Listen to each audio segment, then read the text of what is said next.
नमस्कार मित्रांनो, स्वागत आहे तुमचं मराठी FM ऑडिओबुक या यूट्यूब चॅनलवर।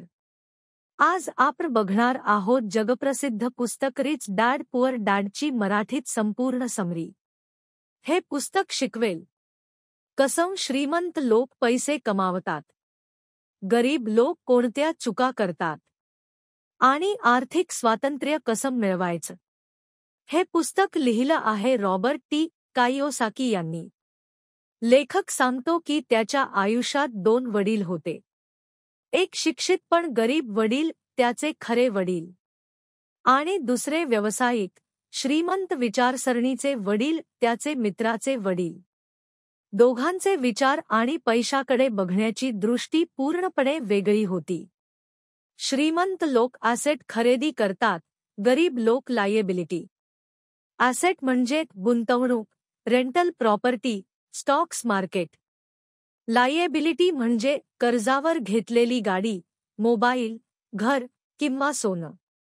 श्रीमंत लोक पैसे गुंतवतात जिथून उत्पन्न येतं, गरीब लोक खर्च वाढवतात।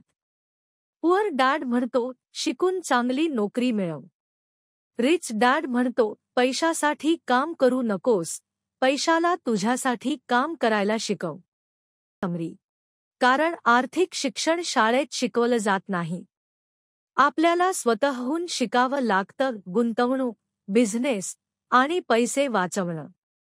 नोकरी सुरक्षित वाटते, पण आर्थिक स्वातंत्र्य येतं स्वतःच्या उत्पन्नाच्या स्रोतांमधून।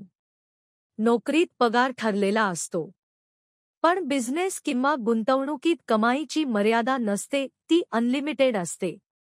फायनान्शियल म्हणजे अकाउंटिंग, इन्व्हेस्टिंग, मार्केट समजणं आणि कायदे, टॅक्सेस।